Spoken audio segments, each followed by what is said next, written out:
Sir जानेंगे कि आपका कितना नंबर बन सकता है इस पेपर से। ठीक है, तो 800 कोड है इस पेपर का। ठीक है, आप मिला लेना, HC है। ठीक है, ये सब मिला लेना। आगे बढ़ते हैं दोस्तों, डायरेक्ट हम क्वेश्चन की तरफ आगे बढ़ते हैं। जो हमारा क्वेश्चन आया हुआ था वही हम, और मैंने जो दोस्तों जितना आप सभी को बताया था उतना ही आया, उससे अलग नहीं पूछा गया है। ठीक है, यहाँ पे पूछा गया है दोस्तों, चंद्रगुप्त रचना की विद्या का किस ठीक है, चंद्रगुप्त रचना की विद्या कौन सी है। तो यहाँ पे दोस्तों आई होप ये मत सोचना कि यहाँ पे जो टिक लगा वही आंसर होगा। ठीक है, ये दोस्तों दूसरे का पेपर है, मैं सिर्फ आप सभी को रिव्यू के लिए लाया हूँ, लाइव डिस्कशन के लिए कि आपका नंबर कितना बन सकता है। ठीक है, सारा क्वेश्चन आपको कवर करूंगा। दीप जले शंख बजे, दीप जले शंख बजे, इसके लेखक कौन है। ठीक है, शुक्लोत्तर युगीन के लेखक कौन है। दोस्तों मैंने ये सब पहले ही पढ़ा दिया है, आपको सब कुछ बता दिया, आप जाके यूट्यूब पर देख सकते हो। ठीक है, प्लेलिस्ट में वीडियो पड़ा होगा, वहां पे आप जाके देख सकते हो। ठीक है, इसलिए बाद में मत कहना कि दोस्तों मैंने नहीं बताया। ठीक है, यहाँ पे दोस्तों आप देख सकते हो, तुलसीदास हजारी प्रसाद द्विवेदी के लेखक कौन है। हजारी प्रसाद द्विवेदी लेखक है, किसके लेखक हैं दोस्तों। निम्नलिखित में से जयशंकर प्रसाद का नाटक नहीं है, निम्नलिखित में से जयशंकर प्रसाद का नाटक नहीं है। ठीक है, रीतिबद्ध काव्यधारा के कवि है, रीतिबद्ध काव्यधारा के कवि कौन है। पद्माभरण की रचयिता कौन है। सूर्यकांत त्रिपाठी निराला की रचना कौन सी है। प्रयोगवादी के कवि कौन है। ठीक है, आंगन के द्वार पर के रचयिता कौन है। करुण रस का अस्थाई भाव, करुण रस का अस्थाई भाव। ठीक है, यहाँ पे दोस्तों जो भी इंपॉर्टेंट है वही मैं आप सभी को बता रहा हूँ, और जो ये सब मैं दोस्तों आपको बता चुका हूँ पहले ही वीडियो में। ठीक है, यहाँ पे दोस्तों चरण कमल बंदो हर रहे, इसमें कौन सा अलंकार है। ठीक है, इसमें कौन सा अलंकार है। ठीक है, बस दोस्तों लाइव क्वेश्चन डिस्कशन चल रहा है। ठीक है, आप सभी को मालूम हो उत्तर तो आप उत्तर देते जाइएगा कि ये 14 का ये है, 15 का C है, ये सब ऐसे देते जाइएगा। ठीक है, रोलक छंद में प्रत्येक चरण में कितनी मात्राएं होती है। अभ्यागत शब्द में उपसर्ग क्या है। नीलकमल में समास क्या है। योगी शब्द का तत्सम शब्द क्या है। ठीक है, इसमत का शब्द की सप्तमी विभक्त एक वचन का क्या होगा। ठीक है, रचना के आधार पर वाक्य के कितने भेद होते हैं। भाववाच्य में प्रधानता क्या है।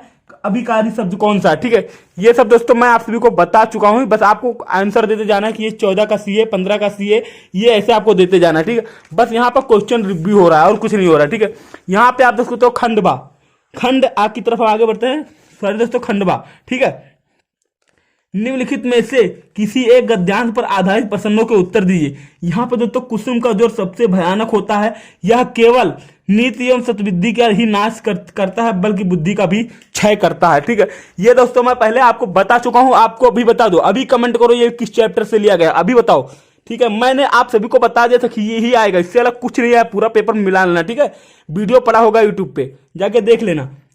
हिंदी में प्रगतिशील साहित्य, ये दोस्तों हिंदी साहित्य का जो संस्कृति का राजेंद्र प्रसाद ने जो इसके लेखक है, राजेंद्र प्रसाद इसके लेखक है, ये उस पार्ट से लिया गया। ठीक है, यहाँ पे दोस्तों तो सब कुछ दोस्तों कोई अलग नहीं आप मिला सकते हो, जो मैंने बताया था वही क्वेश्चन आया, सेम टू सेम वही क्वेश्चन आया। ठीक है, आगे बढ़ते हैं दोस्तों। यहाँ पे निम्नलिखित में से किसी एक गद्यांश पर आधारित प्रश्नों के उत्तर दीजिए।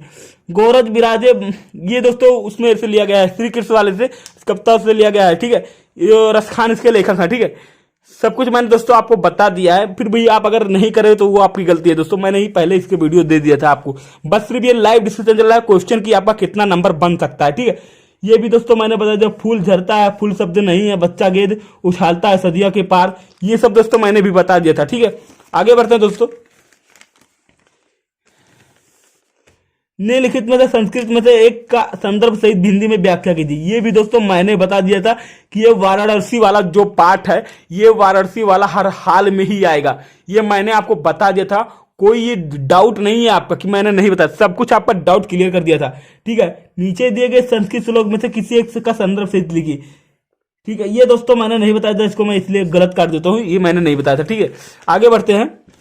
जो भी दोस्तों मैंने बताया था वही आपको बता रहा हूं, इससे अलग कुछ नहीं बता रहा हूं। ठीक है, अपने प्रतिखंड काव्य के आधार पर निम्नलिखित प्रश्नों में से किसी एक का प्रश्न उत्तर दीजिए। दोस्तों मैंने आपको बताया था कि आप ज्योति जवाहर याद कर लेना, ये नहीं दोस्तों कि हर जिले के लिए अलग अलग, मैं कह रहा हूं सब कुछ अलग अलग नहीं है। ठीक है, ज्योति जवाहर मैंने बताया था कि आपको ज्योति जवाहर याद कर लेना है, ज्योति जवाहर ही याद करके आप जाइएगा, और 100% ज्योति जवाहर ही आया है, कोई इसमें डाउट नहीं है।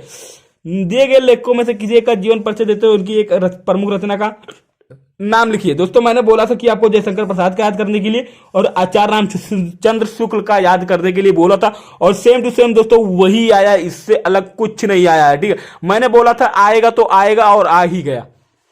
निम्नलिखित में से कवियों में से किसी एक कवि का जीवन परिचय देते हुए उनकी रचना को लिखे। मैंने दोस्तों तुलसीदास का बोला था याद करने के लिए, और किसी का नहीं बोला। तुलसीदास और एक दोस्तों कबीरदास, इन लोगों को बोला था दोस्तों। सुमित्रा नंदन पंत का आया, ये भी दोस्तों आया हुआ है, ठीक है। बोला था कि नहीं बोला था, यस या नो करो, अभी कमेंट में लिखो, ठीक है। मैंने बोला था कि आएगा, और सेम तो दोस्तों तुलसीदास का ही आया हुआ है, इससे अलग कुछ नहीं आएगा, ठीक है। तो आई होप दोस्तों आप सभी को अच्छे से आपका पेपर गया होगा। यहाँ पे दोस्तों अपनी पाठ्य पुस्तक के आधार पर किसी एक श्लोक लिखना है। मैंने बोला था कि आपको एक श्लोक याद कर लेना है अलग से, अगर याद करके गए तो आपका नंबर कहीं नहीं जाने वाला। यहाँ पे दोस्तों इसका तो मैं नहीं कहूंगा, ये भी मैंने नहीं है। यहाँ पे अपने नलियों की समुचित सफाई के लिए स्वास्थ्य अधिकारी को एक पत्र, ये भी मैंने बोला था कि साफ सफाई के लिए एक आपको एप्लीकेशन याद करना है, और हर हाल में आएगा। यहाँ पे दोस्तों निबंध के लिए मैंने बोला था आतंकवाद पे और विज्ञान और वरदान हिसाब पे, इस पे दोनों पे बोला था दोस्तों।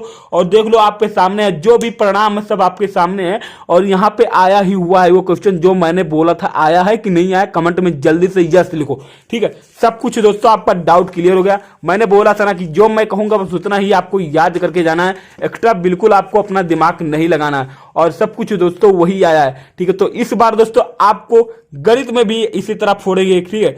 गणित में भी इसी तरह फोड़ेंगे, इससे अलग कुछ नहीं फोड़ेंगे, ठीक है। सेम टू सेम गणित में भी इसी तरह फोड़ेंगे, बस आप मेरा साथ देना। मैं आपको बताऊंगा कि आपका 60 से 70 नंबर पूरा कैसे आएगा गणित में। मैं आपको पूरा प्रैक्टिकल प्लस जो एग्जाम मार्क होता है